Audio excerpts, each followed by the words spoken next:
Donc bonjour à tous, bonjour à toutes. Je vous envoie donc ici votre dernier exercice de l'année. Donc comme vous allez le voir sur le devoir dans le classroom, il sera question de faire une affiche.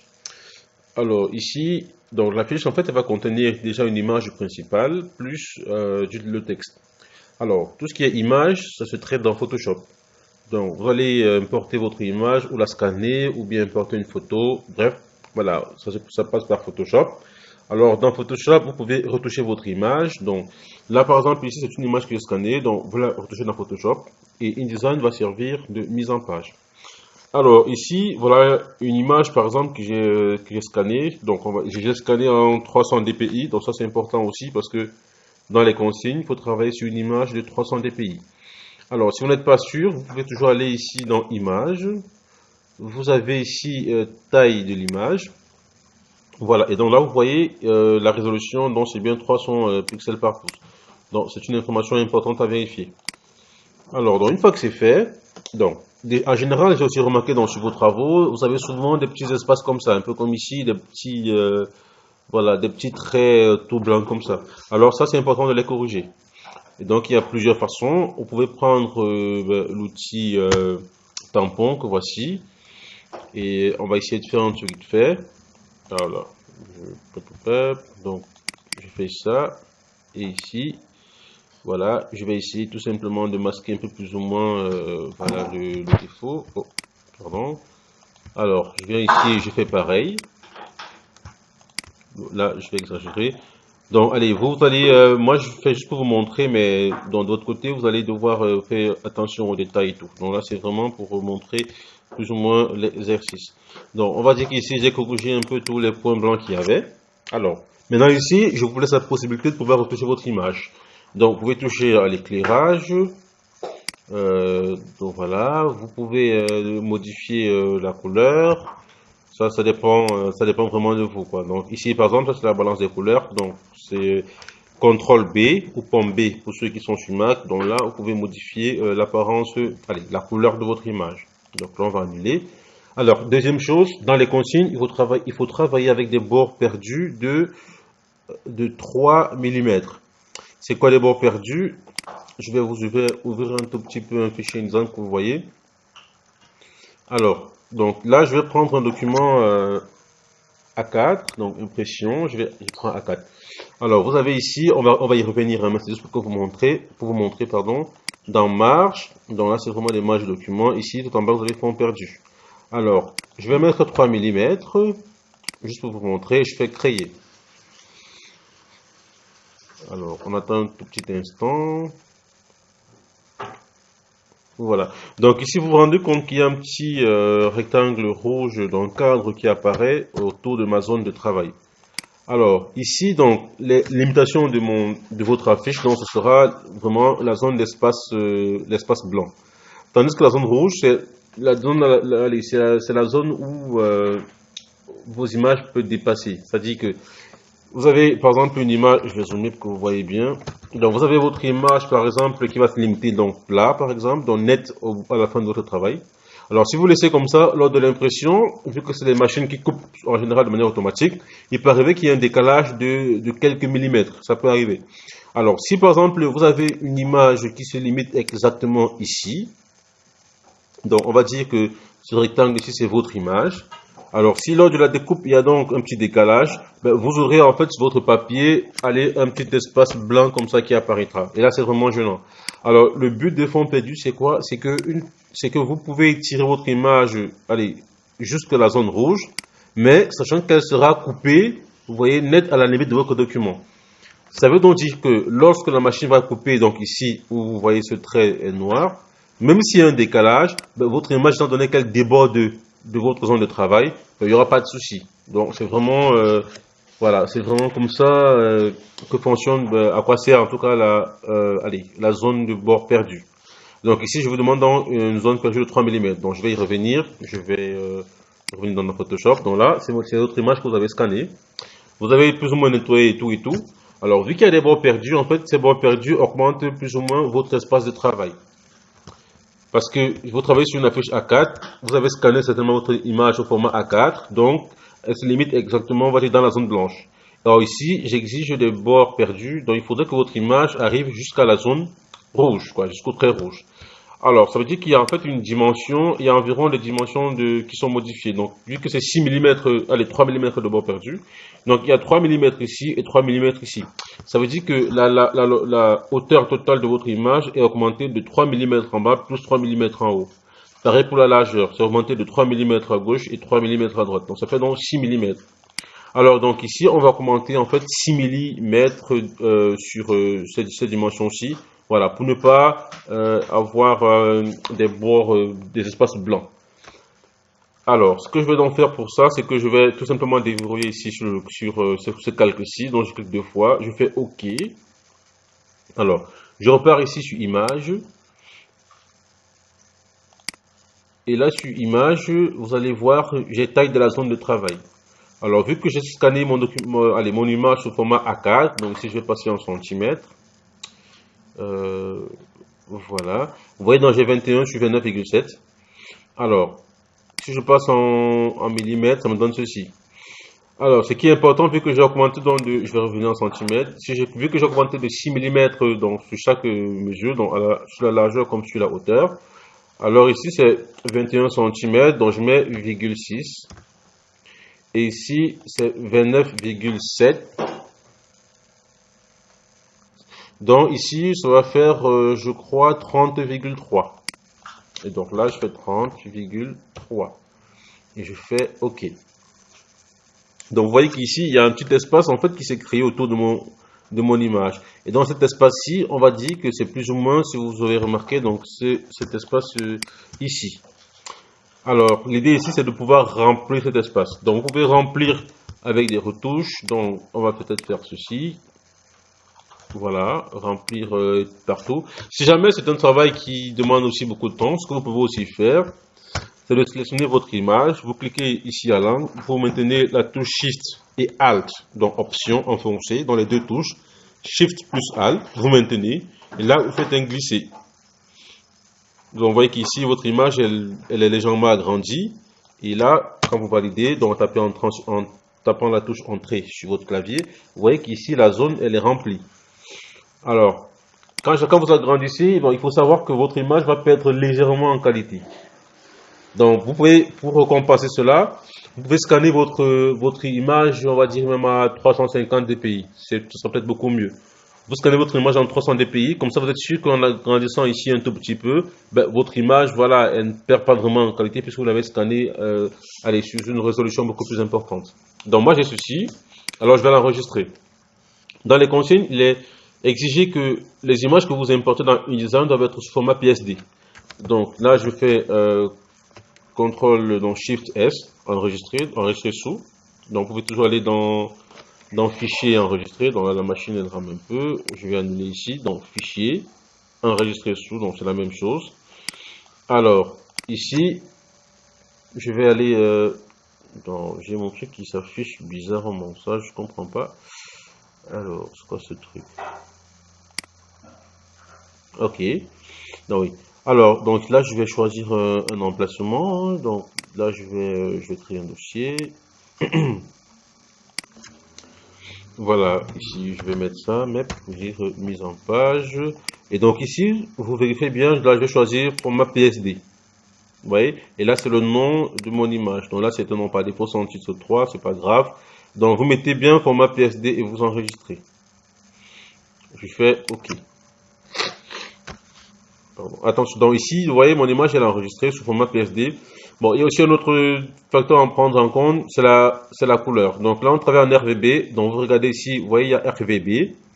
Alors l'idéal, vu que votre affiche est destinée à être imprimée, on va plutôt convertir en CMJN. Donc je vais dans Image, Mode, je choisis CMJN, je valide, je fais OK.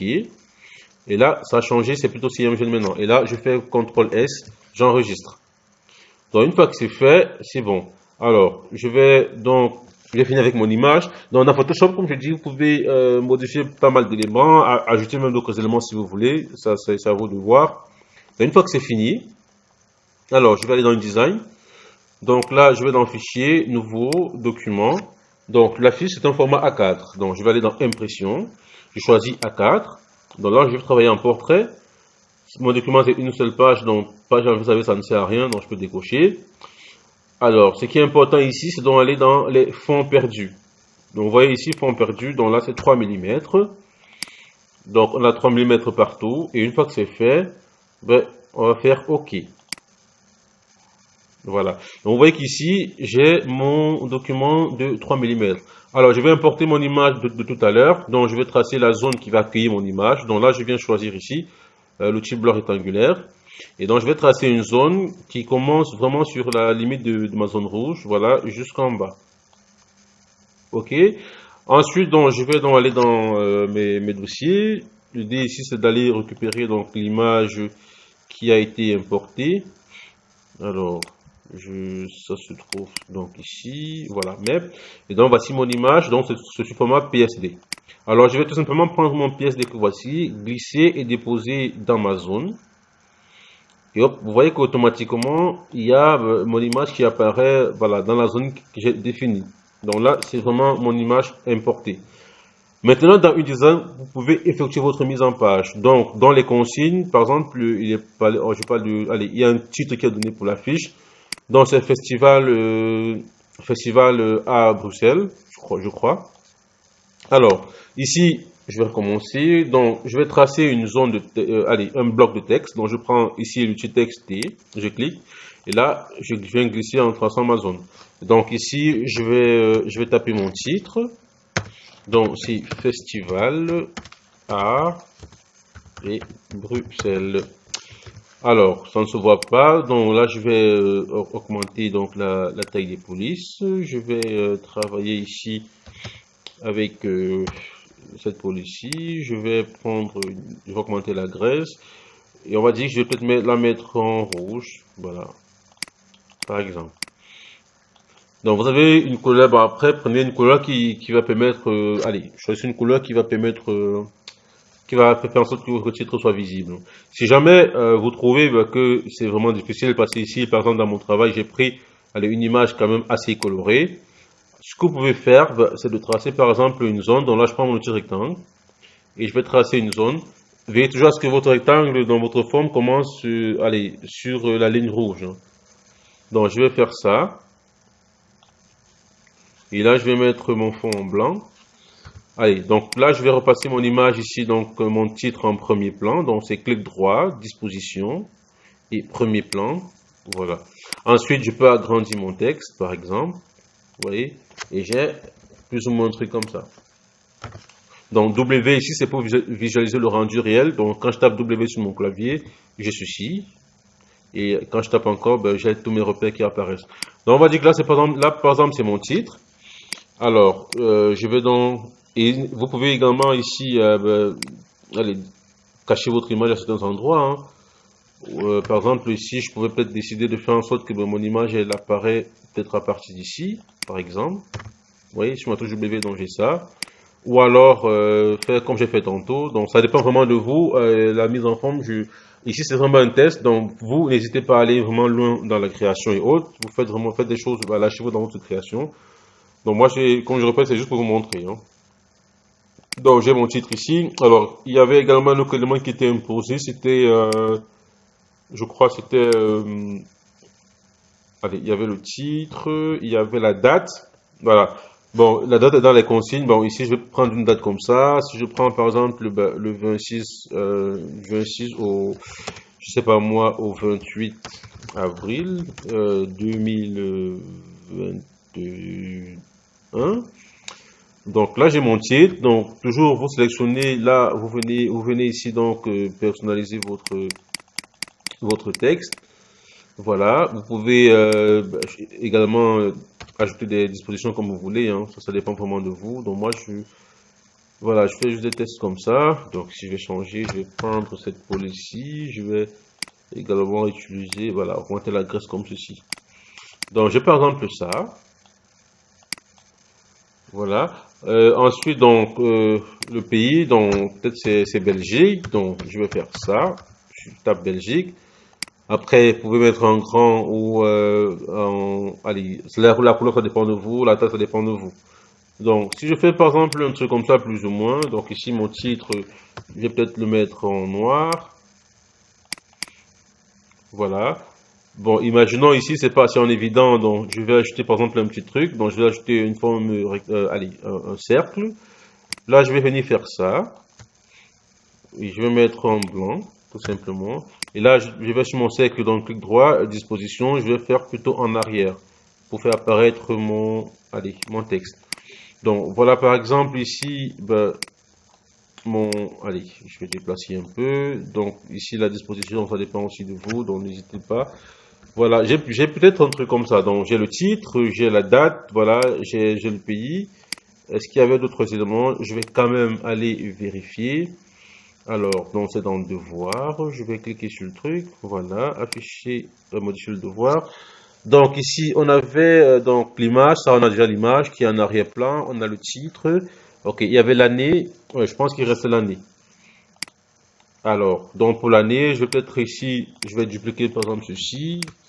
Et là, je vais venir là, et je vais mettre 2021 par exemple. Et là, je peux agrandir, je vais mettre en blanc par exemple. Et hop, voilà, comme ceci. Donc, voilà. Voilà plus ou moins un exemple. Donc là, c'est vraiment pour vous montrer dans l'image qui a été plus ou moins traitée, retouchée dans Photoshop, dans la mise en page qui se fait dans InDesign. Donc, vous pouvez mettre des formes comme vous voulez. Attention, c'est important que l'on puisse vraiment lire votre titre et les informations. Donc là, cette image ici, ben, je l'ai prise juste comme ça pour vous montrer plus ou moins. Donc, il y a des images où vous pourriez directement sur l'image mettre votre texte. Il peut arriver des fois où vous aurez besoin de mettre plutôt d'autres formes de couleurs avant de mettre votre texte dessus. Ça dépend vraiment de vous. La disposition, ça dépend de vous, que vous mettiez tout en bas par exemple, ou allez, tout en bas, ou bien au milieu, ou je sais pas trop où, ça dépend vraiment de vous. Donc, imaginons que vous avez disposé votre truc, on va dire peut-être comme ceci, ou comme ça, je sais pas. Alors, imaginons que vous avez fait un truc comme ça. Alors, vous avez fini votre affiche, donc vous avez fait un truc qui vous semble plus ou moins, voilà, intéressant. Parce que ceci, c'est pas intéressant, c'est pas du tout intéressant. Alors, vous avez fait un truc bien. Alors, une fois que c'est fait, donc, vous allez d'abord enregistrer votre travail, donc fichier, enregistrer. Et là, je vais repartir dans le même dossier de tout à l'heure. Voilà. Et donc là, j'enregistre mon fichier. Donc ici, je vais mettre comme mon affiche. Ou bien affiche carnaval ou affiche festival, pardon. Ça dépend de vous. Donc j'enregistre. Donc vous avez plus ou moins ceci. Alors, dans la première étape, c'est quoi? C'est de faire un dossier d'assemblage. Alors, pour ceux qui ne savent pas, donc pour faire mon dossier d'assemblage, je vais dans fichier. Et avant de faire le dossier d'assemblage, un dernier truc. Donc là, on a importé notre image, par exemple, sur PSD. L'avantage, c'est quoi? C'est que, imaginez, par exemple, ici, vous aimeriez qu'il y ait un dégradé. Par exemple, si je fais ça, si j'annule la forme que j'ai tracée tantôt, cette forme ici. Voilà. Vous aimeriez, par exemple, allez, ajouter, on va dire, un blanc sur votre image à ce niveau-ci, peut-être pour un effet particulier. Ou alors, éclaircir légèrement ici. Vous pouvez aller dans Photoshop, toujours dans votre image. Donc, vous augmentez vos calques, vous augmentez les calques, pardon, et vous dessinez tout ce que vous voulez. Donc là, je vais vraiment faire un test où ici, je vais, allez, je vais diminuer un peu ça, voilà. Donc, je vais faire par exemple ça. Vous voyez que j'ai un peu blanchi cette zone-ci. Donc, imaginez que vous voulez mettre à ce niveau votre texte. Donc, je peux faire ça. Ici également en haut, je peux décider de ne pas tout masquer, mais je fais plutôt ça. Donc là, je suis vraiment en train d'ajouter voilà, une couleur au-dessus de mon truc. Donc imaginons un truc comme ça que je fais. Alors, je fais CTRL S tout simplement, juste CTRL S. Et lorsque je repars dans InDesign, vous sélectionnez votre image. Il y a ce panneau-ci, donc lien. Si vous allez dans fenêtre, lien, voilà, voici le lien. Alors, vous voyez ici, il y a un point d'exclamation qui apparaît sur votre image, un petit panneau. En fait, c'est pourquoi? C'est parce que l'image a été modifiée. Alors, vous sélectionnez votre image et vous faites ici, je suis actualisé, ce petit bouton-ci, vous cliquez. Voilà. Vous voyez automatiquement, ben, l'image, elle est rechargée. Donc, toutes les modifications que vous avez effectuées dans Photoshop, ben, vous retrouvez ces modifications-là ici. Donc, votre image est à jour. Donc, pareil, vous pouvez travailler dans InDesign, repartir dans Photoshop, faire des modifications, enregistrer, venir ici, actualiser pour voir le rendu. Voilà. Donc, on va dire qu'actuellement, votre image, elle est terminée. Alors, pour faire le dossier d'assemblage, c'est donc Fichier, Assemblage. Alors, donc ici, c'est des éléments à vérifier. Donc, par exemple, le lien et image. Donc, on voit qu'ici, le PPP réel, c'est 300, donc c'est bon. J'annule. Dans le fichier, dans le panneau lien ici, quand vous sélectionnez votre image, quelque chose qui peut être intéressant aussi pour vous, c'est là, vous voyez l'espace colorimétrique, c'est CMGN. Alors, pourquoi? Ben, parce que dans Photoshop, on avait modifié tantôt la couleur. Vous voyez ici, il y a CMGN. Ça veut dire qu'on travaille sur un espace en CMGN. Donc, CMGN apparaît là. Ensuite, si je vais là, vous voyez PPP réel, c'est 300. Pourquoi c'est 300? Ben parce que dans Photoshop, donc on a scanné notre document sur une résolution de 300. Et si vous allez ici dans Image, taille de l'image, vous voyez là, c'est 300. Alors, tantôt, j'ai dit que vous pouvez scanner à une résolution supérieure pour agrandir légèrement votre image quand je parlais de fond perdu. Bon, vous pouvez. L'image ne doit pas être inférieure à 300. Donc, si vous scannez à 350, ça va encore. Mais avant de finaliser votre travail, rassurez-vous que l'image qui est importée ici sur votre plan de travail InDesign soit de minimum 300. Donc, ça, c'est le PPP réel. Hein. Voilà. Et vous vous rassurez également qu'ici, le PPP effectif, voilà, ne soit pas inférieur à 300. Donc ici, PPP réel, ben, c'est la résolution dans votre fichier Photoshop. Donc c'est la résolution de votre image. Tandis qu'ici, le PPP effectif, ben, c'est la résolution de l'image ici dans InDesign. Par exemple, imaginez vous avez une image, on va dire toute petite, et vous l'importez dans InDesign. Ici, vous voulez par exemple l'agrandir. Donc, je vais peut-être faire ça. Je vais agrandir par exemple mon image comme ça. Vous voyez qu'ici, la résolution a diminué. Donc là, on est déjà à 229. Ça veut dire que le fait que je l'ai agrandi, elle a perdu en qualité. Du coup, la résolution est à 229. Et ça, c'est pas bon. Pourquoi? Parce qu'elle doit toujours être supérieure à 300.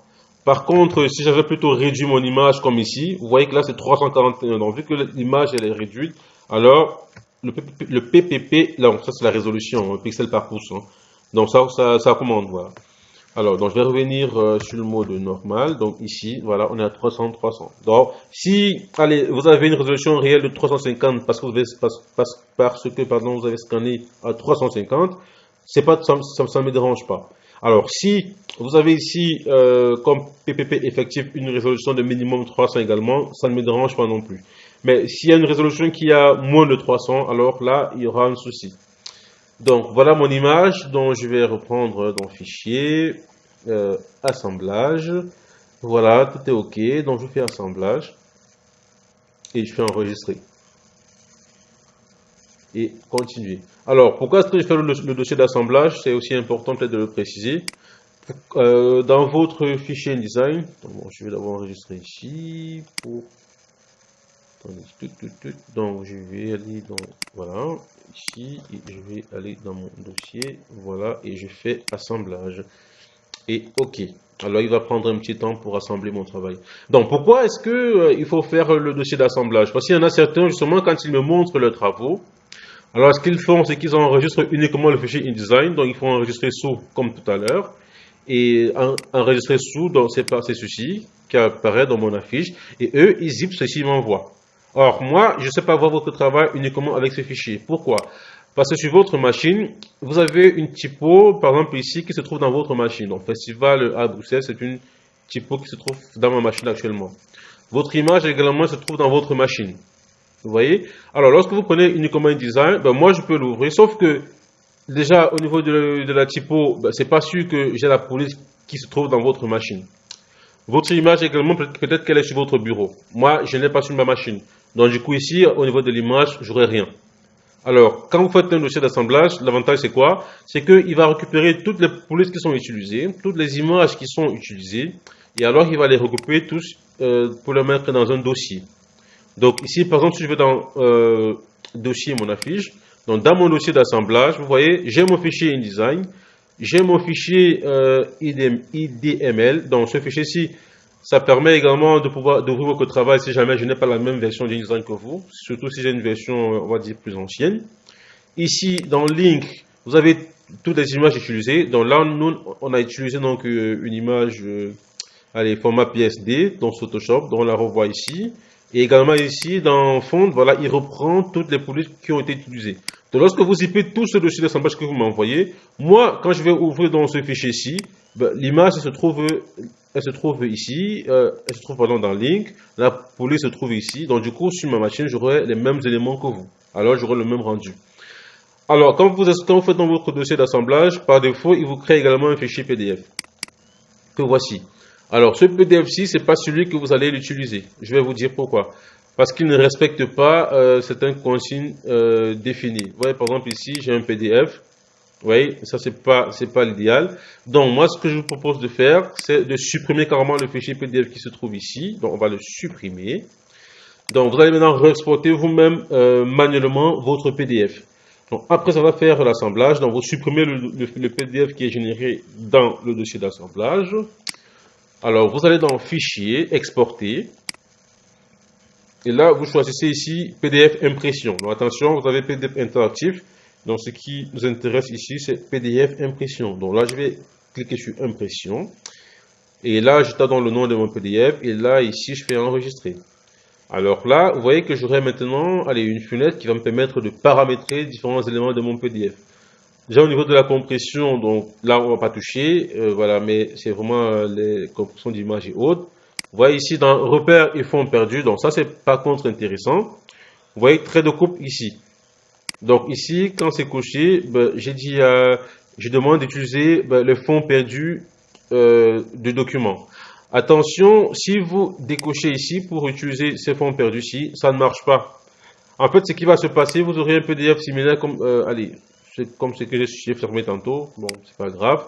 De toute façon, cochez toujours ce paramètre-ci, utilisez les paramètres de fonds perdus du document. Alors, une fois que c'est fait, donc c'est le seul paramètre qui nous intéresse, donc les traits de coupe. Voilà, et dans la sortie, ça on ne touche pas non plus. Voilà, et on peut faire ici exporter. Alors il va prendre un temps. Je pense que c'est fini. Voilà, si je vais donc sur mon affiche et que je l'ouvre. Voilà, donc vous voyez que j'ai voilà, un PDF qui respecte vraiment les consignes, quoi. Alors, donc ici, vous allez vous rendre compte que je vais peut-être baisser. Normalement, mon image elle devait être plus débordée, mais elle ne déborde pas. Pourquoi? Parce que justement, je l'ai fait descendre dans InDesign. Donc, je l'ai bougé tantôt, mais c'est pas grave. Donc, vous voyez que j'ai mes traits de coupe qui apparaissent. Et vu que j'ai utilisé dans les bords perdus de 3 mm sur mon document, ben, ça fait en sorte que, vous voyez le trait de coupe qui est ici, ça veut dire qu'à ce niveau-ci, on doit couper. Vous voyez ce trait-ci. Donc, même si on coupe de manière horizontale, ben, en bas, j'ai encore une partie de mon image qui se voit. Donc, je n'aurai pas une zone blanche. Par contre, ici en haut, c'est pas bon du tout. Pourquoi? Parce que ben, si on clique, allez, si on coupe pardon à ce niveau-ci, ben, si jamais il y a un petit décalage, comme j'expliquais tantôt, ben, on verra sur la fiche, on va dire un petit trait blanc comme ça tout en haut. Et ça, c'est pas du tout joli. Donc, c'est des petits paramètres comme ça qu'il faut vérifier et faire attention lorsque vous exportez. C'est pourquoi il est préférable d'exporter soi-même son document PDF. Donc, voilà. Alors, je vais repartir dans InDesign. Donc, voilà, plus ou moins, si je viens ici, voilà. Vous voyez, donc, en fait, le fait qu'ici, il n'y a pas, mon image ne va pas jusqu'en haut, c'est tout simplement parce que là, vous voyez, je l'ai décalé légèrement vers le bas. L'idéal, ce serait qu'elle arrive à ce niveau-ci. Voilà. Voilà. Donc, si je fais, ah oui, et là, je voudrais également agrandir. Voilà. Donc, c'est des petits détails comme ça auxquels il faut être attentif. Donc, en fait, ceci s'est déplacé lorsque j'ai étiré pour vous expliquer les résolutions. Donc, je vais mettre le format idéal, hein, comme ça, vous voyez. Donc, je vais peut-être faire ça. Voilà.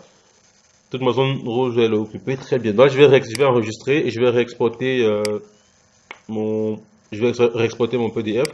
C'est bien parce que vous verrez la différence. Donc, je suis exporté. Donc, ici, je vais prendre 2. Je fais enregistrer. Donc, les éléments ici, trait de coupe, utiliser les formes petit document, exporter, OK. Voilà. Alors, je viens ici. Donc, voici mon affiche 2. Donc, vous voyez que si je clique, allez, vous voyez donc ici, voici dans la zone pour la découpe. Vous voyez qu'ici, ben, j'ai vraiment encore, si je coupe de manière horizontale, donc en fonction de ce trait-ci, vous voyez qu'en haut, j'ai quand même encore 3 mm. Donc, même s'il y a un décalage de la machine, voilà, je suis sûr de ne pas avoir de zone blanche. Pareil, si je coupe dans le sens vertical, ben, j'ai encore plus ou moins 30 mm. Vous voyez, c'est pareil ici. Donc, lorsque vous avez exporté votre document comme ça, c'est parfait. Alors, je vais faire un troisième export pour vous montrer encore autre chose. Donc, imaginons ici, je fais fichier, je fais exporter. Là, je vais mettre 3. Je fais enregistrer. Maintenant, dans les paramètres, au lieu d'utiliser les fonds perdus du document, je vais plutôt ici définir 3 mm, comme dans les consignes par exemple. Alors, j'ai ceci, je fais exporter. Vous allez voir la différence. Donc, il va prendre le temps pour exporter. Je pense qu'il a fini. Alors, je viens ici dans affiche 3. Voilà, vous voyez qu'en fait ici, attendez, non, c'est pas ça, je vais revenir. Ah oui, je comprends pourquoi. Ben, en fait, le problème, c'est que ici, dans notre image, on a notre affiche qui déborde toujours de notre zone de travail pour arriver dans la zone rouge. Donc, il n'y a pas de souci. Je vais vraiment faire un mauvais exemple. Imaginons qu'ici, je vais aller faire en sorte que mon image, au lieu d'arriver sur les limites rouges, sur le cadre rouge, arrive plutôt à la limite de mon document, comme ceci. Voilà. Exporter. Donc là, je vais remplacer... voilà, je vais remplacer ceci, donc je ferme pour pouvoir enregistrer et je fais remplacer oui. Alors, fonds perdus, voilà, je mets moi-même mes fonds perdus, je fais exporter. Ça, c'est vraiment le mauvais exemple. Et hop, voilà. Il apparaît, vous voyez. Donc ici, vous voyez que mon image s'arrête exactement au niveau de mon trait de coupe. Ça veut dire que la machine, lorsqu'elle va couper, s'il y a un petit décalage de 1 mm, comme j'expliquais tantôt, ben, il y aura une zone blanche et ça, on ne saura rien faire. Donc ici, c'était juste pour vous montrer la raison pour laquelle je vous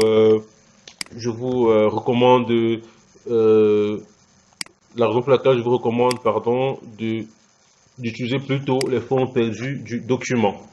Bon, bien évidemment, il faudrait que lors de la création de votre document, que vous ayez entré des paramètres sur votre fond perdu. Sinon, ben, voilà, il ne verra pas. Donc, voilà plus ou moins voilà, comment donc travailler vos images, faire la mise en page sur InDesign et exporter. Donc, dans votre fichier d'export, donc vous aurez ici, voilà, j'ai fait plusieurs PDF, donc je vais en laisser juste un seul. Donc, vous avez votre dossier d'assemblage. Ok, je vais fermer ici, fermer également ici. Voilà, qu'il supprime. Donc, vous avez votre dossier d'assemblage qui a été généré. Vous avez un PDF que vous avez vous-même personnalisé. Alors, moi, ce que je veux, c'est que vous sélectionnez tout. Clic droit, JP ou compressé, ça dépend. Bon, là, c'est plutôt autre chose, add to archive. Bref, il faut compresser ou zipper tout ceci. Vous faites OK. Voilà, il va prendre un tout petit temps. Voilà, et là, il m'a créé mon zip. Et donc, si j'ouvre mon zip, dans mon zip, vous voyez, j'ai tous les éléments de mon dossier d'assemblage plus voilà, mon PDF. Et donc, c'est ce fichier-ci que vous devez m'envoyer sur le Classroom. Donc, voilà. Comme ça, dans ce zip, j'ai votre PDF et le dossier d'assemblage de votre InDesign. Donc, voilà. N'hésitez pas si vous avez des questions, si vous avez des choses que vous ne comprenez pas, faites-moi toujours un mail. Ou alors, on peut toujours se rencontrer à l'école. Donc voilà, bon travail et bon courage.